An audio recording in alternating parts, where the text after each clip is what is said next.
Appliance Factory and Mattress Kingdom, 5-star rated, over 5,000 reviews, guaranteed we beat Home Depot and Lowe's. The nation's largest discount appliance dealer, over 24 stores in 3 states. Visit us at ApplianceFactory.com. Hi everyone, Chef Mark here at Appliance Factory and Mattress Kingdom in my laboratory, and I've got a few tips on how to simplify a recipe. Maybe you're making a new recipe, you've never made it before.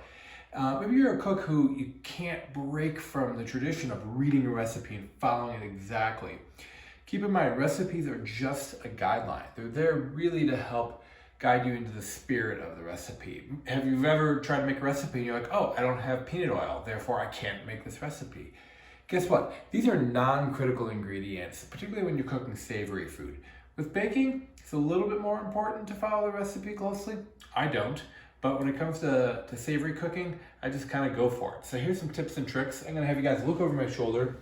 This is, I chose this recipe just because it's really long. Look how many ingredients there are. This looks intimidating. I bet I might look at this recipe and say, no thanks, I don't feel like making this because it has so many ingredients. Tip number 1, read the entire recipe and break it down into little sections. So here in a large saucepan, heat over medium heat, add the oil and curry paste. Okay, so here we go. Oil and curry paste. I like to draw a bracket, and I know that it says using a wooden spoon, break up in pieces, toast until fragrant. So that sounds like sauteing. Okay, so I'm going to saute those 2 ingredients. Then I'm going to add, let's see, the coconut milk, broth, sugar, fish sauce. Okay. So wet ingredients go in next. So I'm going to go ahead. I'm going to add. Okay. How long am I going to add these? Let's see, 8 minutes. All right. So this is already looking a lot easier. Then it's asking me to add my galangal, my lemongrass, my lime leaves. Those are my aromatics. I'm going to add that. And it looks like I'm going to simmer that along with that for 8 minutes. Pardon my terrible handwriting. All right, here we go. So this kombucha squash, I was at the grocery store earlier and I happen to know that we don't have any of that.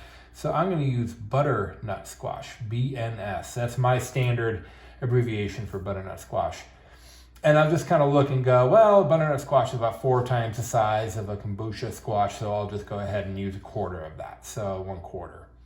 All right, and then it looks like we're going to add all the vegetables. Having read through this, I know I'm going to add my squash, my peppers, my mushrooms. I'm going to go ahead and add and then bring to a simmer. All right, so this is already getting easier. And here's another tip. As I'm kind of pulling my mise en place, my ingredients together, I could probably take these 3 ingredients and put them in the same bowl. That way I don't have to have as much kind of kicking around here. And then my chicken goes in, simmer. So a lot of times when you're adding ingredients, you read the recipe, it'll say to add an ingredient, bring to a simmer. Add an ingredient, bring to a simmer. And that's to keep the heat up so that it doesn't take as long to cook. And then lastly, it's asking for cilantro and Thai basil, okay? I was at the grocery store, they didn't have any Thai basil, but they do have mint. And I happen to know that mint's gonna taste nice in this recipe. So I'm gonna go ahead, garnish. So when I think garnish, I think that's fully cooked and I'm adding that off of the heat. And then I've got my lime juice, my Thai chilies to sprinkle on top, and then rice. So rice, if I'm doing my rice cooker, I'm probably gonna cook that first. So up here, I'm gonna say serve with rice. And of course, rice we might know is a 2-to-1 ratio of water to rice. So I'm just gonna go ahead and start that before I make the rest of it. Because wouldn't that be terrible to get all the way down here, you're ready for dinner, and you go, oh man, I need another 35, 40 minutes to make rice if you have everything ready to go. So I just go ahead and add that to the top of the recipe.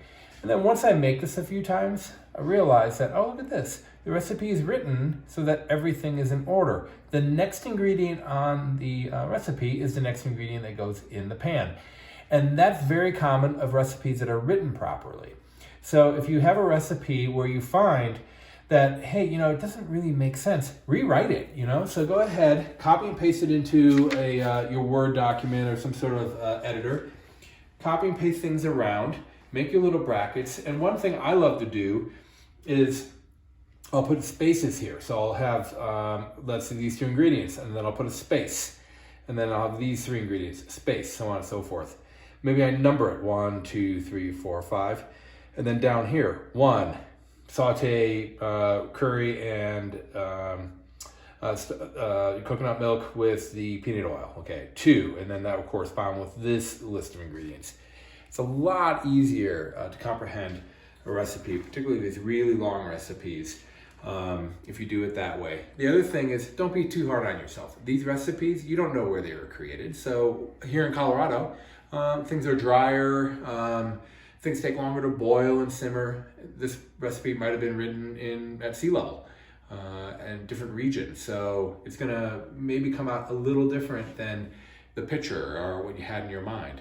So to really perfect a recipe, try it once or twice. Even try it to the point where you really commit it to memory, and then you can just, oh, I don't have green peppers, I'm gonna use red peppers. Oh, I don't have shiitake mushrooms, I'll use buttons. And then what you're doing is you're really following the spirit of the recipe. You're developing the flavor profile. And once you have the flavor profile dialed, then you can really get creative with any recipe. So that's my tips and tricks on mastering a recipe, particularly if you have a big recipe or something new. Go ahead, trust your senses. Don't run to the store for unique ingredients. If you don't have coconut oil, use corn oil. If you don't have green peppers, use red peppers. Whatever it is to make life a little easier on yourself, and I think you're gonna find that you're gonna really enjoy the process of cooking and learning new recipes. This is Chef Mark with Appliance Factory. Thanks for tuning in. Make sure you like and subscribe. Online or locally, save at appliancefactory.com. Click the link to learn more.